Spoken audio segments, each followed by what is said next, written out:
Hi guys, welcome back. Well, we're on our fourth class. Now, there was some questions whether we're on class 5 or class 4. I didn't really count the first introduction to the master's class as a class. That was just, if you wanted to sign up for this, if you wanted more information, if you wanted the book, that was the first introduction. After that, we started learning. So this would be the fourth learning class, which is going to be very important because I'm going to be sending out the newsletter. I'm going to call color kits and they're going to have the paperwork. If you want to sign up for that, the link is in the description. You must verify. If you do not verify, the program that I'm using will not count you on the list. Let's get right into today's class. A lot of people from last week are still working on it. It was your first time getting a color list from me, and it'll take you a little time to get used to these colored lists and how you want to manage the colors that, I've been talking about. So it's going to take you too a little while just to put yourselves together. I have a list of topics that I want to talk to you about other than color magic. Today is the first time I'm going to delve into that list, and it's something that I've been wanting to do for a very long time and to bring out on here for a very long time, but I just I didn't have the time. Starting next week and going for several weeks, it's going to be very color rich classes. I'm going to be going through a lot of pencil tricks. When it comes to today, I thought to myself, well, you know what? I'm going to give you guys a break and we're going to just take one of those small, easier classes. And today we're going to talk about style. And this was a class that was inspired by a woman in my Facebook group. And she sent in a picture. It was okay. I could tell it was beginner. So the first thing I asked them was, what was going through your mind? What style, I hate to use the word, what were you thinking? But that's exactly the information I want. What were you thinking that you wanted at the end of your picture? Most people who, especially beginners, I don't know, I want a picture that looks like a picture. Now we're going to learn about the end result. This class, the master's class, I'm going to be teaching you realism. Now, what is realism? Well, it's when you look at a picture and you could tell what it is. It's real. It's not like Picasso where the nose might be on the right and the mouth might be on the left. It's a real object. But within the realm of realism, there are many different parts to that. You could have all sorts of different things. So today I'm going to talk to you about 6 different types of realism. And it'll be up to you where you want to take your art and what type of realism you want to do. And I will talk about what I want and what's in my mind. So the first thing we're going to talk about today is photo. Not photorealism, but actual photography is one way of portraying realism.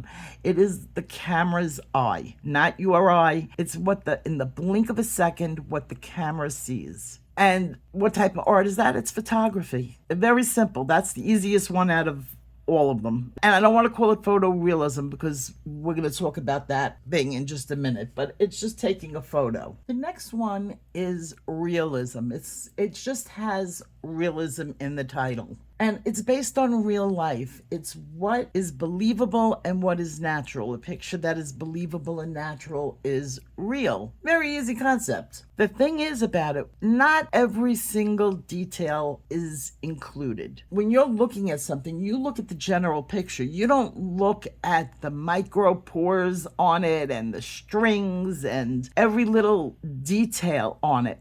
Your mind takes, well, in this case, a banana and says this is a banana, and you're not necessarily looking at the patterns of the brown. I mean, you might look at it to see if it's too brown, but in general, you're looking at a banana and you're saying, yes, this is a banana. It looks real. That is basically the type of art that I teach, is realism, what your eye can see. Now, this differs from photorealism, which is the third one. Photorealism is what your camera captured, recreated by your hand. Portraits, for instance, are photorealistic, or you want them to be photorealistic if you're drawing a picture of somebody that you know. because a little bit off on the nose, a little bit off on the smile, a different shape in the eye, even if it's minor, can make that picture look like it's a completely different person. So photorealism is when you take a picture and it's a one-on-one thing. The mark is here on the picture, on the photo, the mark is here on the picture. So it's really combining photo and realism together, and you get photorealism. The next one, it's going to get progressively more and more. The next one is hyperrealism. Now, you've heard artists say, oh, this is hyper-realistic, but do you really know what that is? Well, hyper-realistic is more than real life. It's extra details in the photo or the picture that you're drawing that you wouldn't necessarily look at an object and see. You are expanding it. So in this case, on the banana, the picture has, I don't even know, dots that are raised. That would be hyperrealism. Now, an example of hyperrealism is the artwork that you sometimes see. You could sign up on Facebook for a specific artist, that they do these large pictures and they include every pore, every line in the person's face. It is so realistic looking. It's things that you would not have even noticed on a person's face.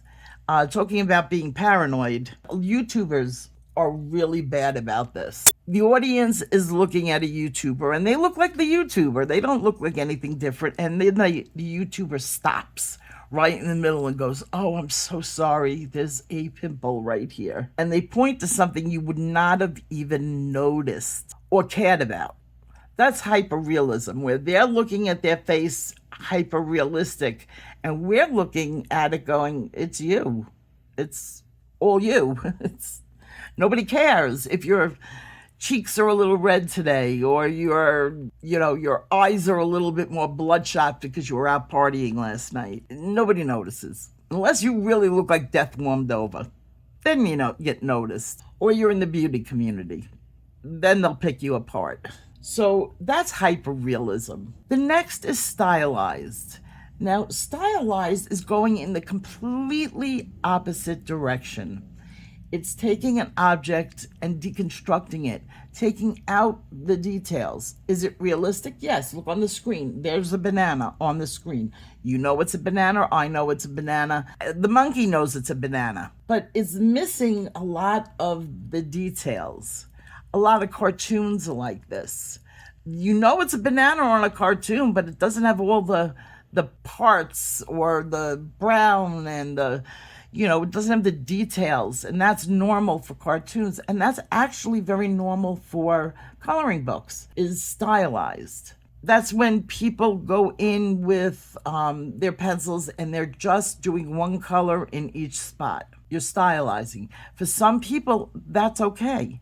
That's what's in your mind. That's what you want. It's a form of art, and nobody is saying a word. Most people who want to learn to do more with their art are looking for realism, not hyperrealism, not photorealism. Well, a little bit photorealism if you want to put the effort into it, but realism. It's like that normal, natural level. And it's really where I take this class, because basically I don't have the time to go into photorealism, although I can do photorealistic art. And I'm going to teach you in this course, I'm going to teach you a lot of tricks on how to get to photorealism. So that is stylized. Now there's one other that I have to talk to you about, and it's a big one, especially in 2026 and for now on going forward, because it's not going to change. And that's AI realism. Oy, that's a whole class in itself. So I'm going to talk to you a little bit about this AI realism as an art form. And it's not going away, although some people would like it to go away, because AI steals art from real artists. That is a myth. It really is, because it does not steal artwork from artists. What it does do is it copies style. And I'm going to give you an example of this. Put my name into an AI program, and I wrote a prompt, and I said, I want X, Y, and Z, which happened to have been a girl in a field of flowers. I want it in, and then the prompt wants you to put in what type of style. You can have any style in the world you want. And I put, I want this little girl to look like Color My World Lori Green, YouTube style. And I didn't even put YouTube. I just put Color My World Lori Green in. That could have been anything. What is that? And it actually went through and created a coloring book little girl in a field of flowers. And it was definitely a coloring book style. So my name is actually associated with a coloring style. And then I decided, well, that couldn't be it. And I put in, just because she's really good and I like her a lot, Color by Claire.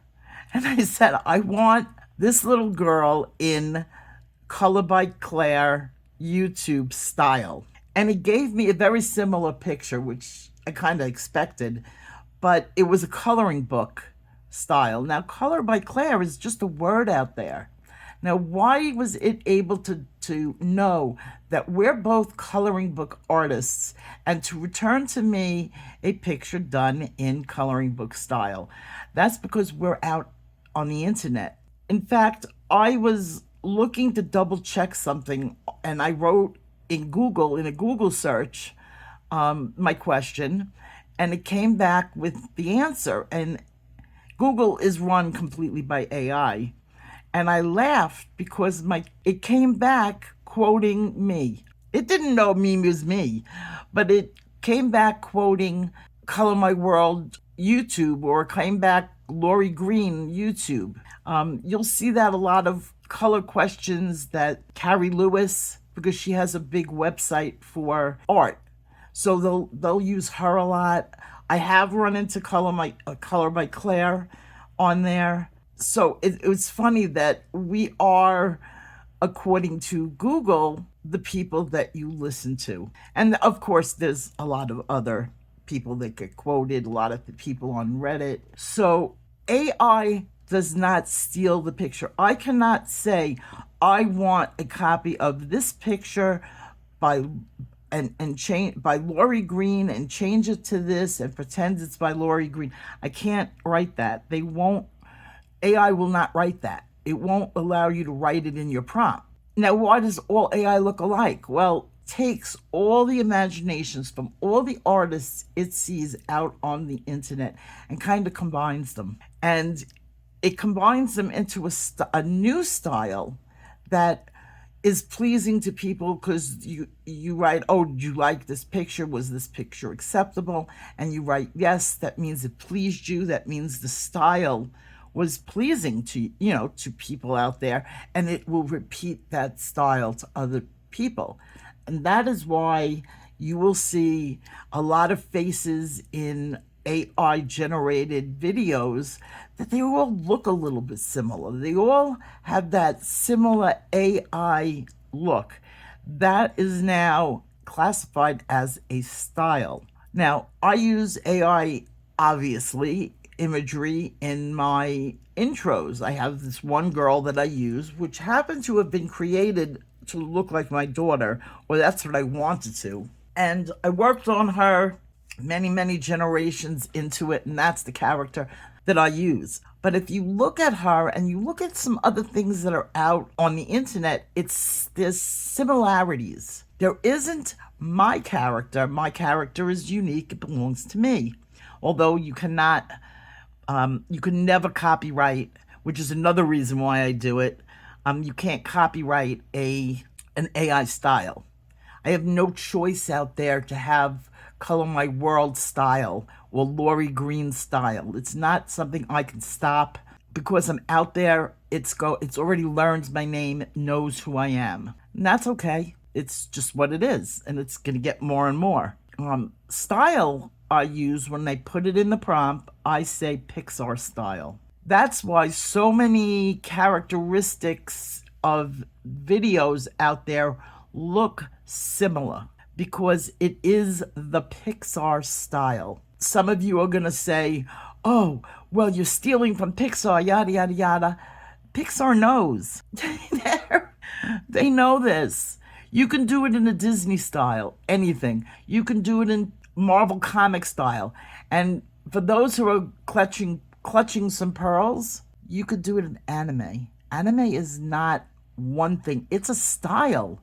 The characters are different, but it's the anime style. And these are all being picked up as AI under the broad category of AI style. So is this good or bad? Well, it's not bad for artists.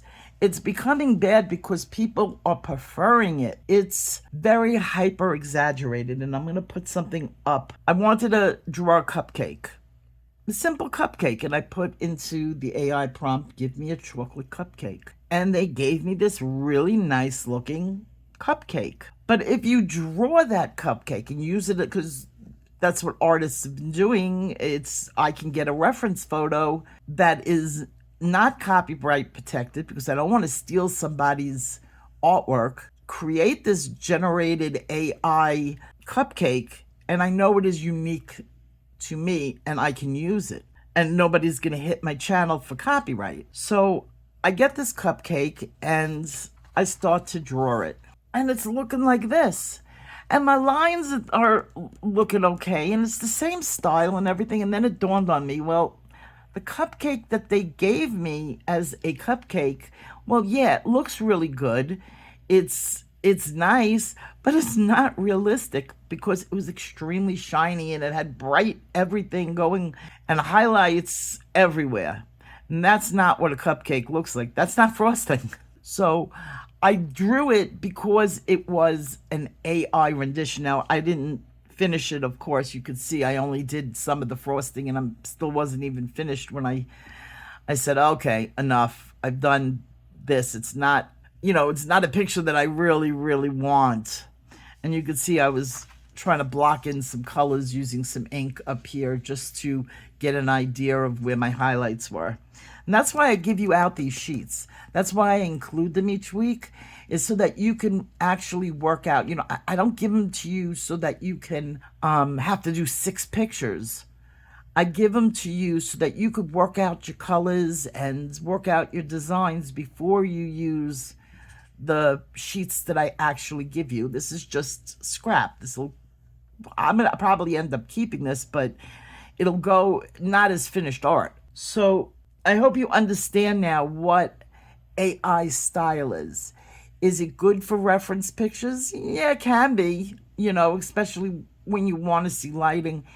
Is it realistic? Yes, it's realistic. Is it photorealistic? Not in the life of you. So I'm going to put up one that I created to show you that will give you an example of never in a million years would this be real or duplicated. You could tell it is AI. You could tell when people are AI. Nobody is pretending anymore because AI just isn't that advanced yet. I don't know what the future holds, but you can really go, oh, that's AI. Well, that is our lesson for today. Next week, it's going to get very color intensive. We're going to really super deep dive into colors that you're going to need for techniques, and I think you're going to enjoy it. If you want to join this class and you want the book, you can get it on my Etsy shop. It's very inexpensive. Other than that, everything else that I provide for this class is free. It's in the newsletter. The newsletter is free, and you'll get all the coloring lesson extra. I call it extra goodies each week. And with that, I will see you in my next video. Take care, guys.